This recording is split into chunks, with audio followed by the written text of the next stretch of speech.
గౌరవనీయులైన ఆంధ్రప్రదేశ్ అటవీ శాఖ మంత్రి గారికి, అలాగే చిత్తూరు డిస్టిక్ డిఎఫ్ఓ సార్ గారికి నమస్కారాలు.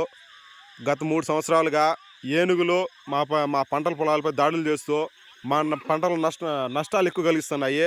ఏ అధికారులు వచ్చి మాకు శాశ్వత పరిష్కారంతో కల్పించలేదో, వాళ్ళ అధికారులు వస్తున్నారు, పోతున్నారు, ఏదో నష్టపరిహారం రాస్తున్నారు, పోతున్నారు. కానీ ఆ నష్టపరిహారాలు కూడా 1 సంవత్సరానికి 2 సంవత్సరాలకు ఇస్తున్నారు.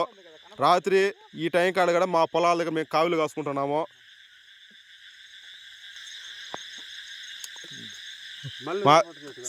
చిత్తూరు డిస్టిక్ సదు మండలం బోరమంద పంచాయతీ గంటావారిపల్లి, అలాగే మా చుట్టుపక్కల కూడా కల్లూరు, నాయనపకాల, దామల చెరువు, ఈ పక్కన సరౌండింగ్లో 3 సంవత్సరాల నుంచి ఏనుగులు దాడులు చేస్తున్నాయి.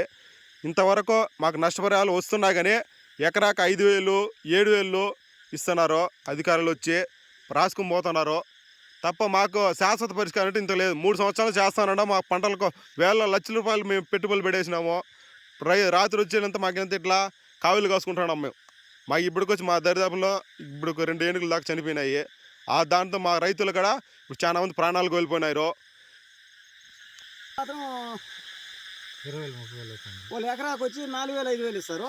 మాకు పెట్టుబడి మాత్రం 40 నుంచి 50,000 దాకా అవుతుంది. కోతలు కానీ మొత్తం చేయకుండా రేపు కోత కోస్తాను, ఈరోజు తొక్కేసినా కూడా మాకు వేళ్ళ నష్టం వస్తుంది. వాళ్ళు ఇచ్చేది ఎవరంటే 5,000, 6,000 ఇస్తారు ఎకరాకు. మాకు దుమ్ము కాయింటి, నాటకం కాయింటి, వరి నాట్లు వేసేటప్పుడు వరికి విత్తనానికి అంతా లెక్కేసుకుంటే కూడా మాకు కనీసం 25,000, 30,000 అవుతుంది. వాళ్ళు ఇచ్చేది 5,000, 6,000 ఇస్తే మేము రెయ్యి అనక, పువ్వులు అనక, వాననక, గాలనక, ఎండనక మేము ఈ పొలాల మీద పడి ఉంటే అవి ఎప్పుడు నడిజాం కూడా వస్తాయి, తెల్లారుజామున వస్తాయి, పొద్దు గూట్లో పడక ముందే వస్తున్నాయి, 4 గంటల కూడా వస్తున్నాయి. మేము అటు కోదానికి 1-2 చనిపోయేది కూడా జరిగినాయి. మా పరిష్కారం చేసేవాడు ఎవడు ముందుకు రావట్లా.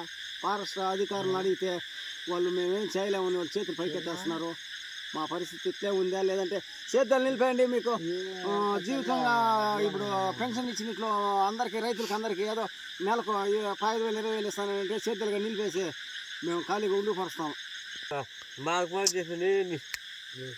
మమ్మల్ని ప్రభుత్వం ఆదుకోకపోతే మాకు ఇంకా మరణాలు తప్ప బతికేది ఉండదు. మేము రైతులంతా రైతు అంటే ఒక అప్పట్లో భారతదేశంలో నెంబర్ 1 రైతు, దేశానికి ఇనుముక అంటాండ్రి.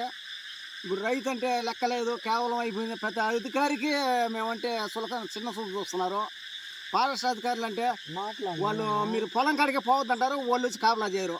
పొలం ఏమైపోయింది, పంట పూర్తిగా నాశనం చేస్తున్నాయి. తొక్కి మేము పిల్లల చదువులు చూద్దామా, మా బతుకులు చూద్దాం, మాకు తినేదానికి కూడా గింజ లేకుండా కరువు అయిపోతుంది.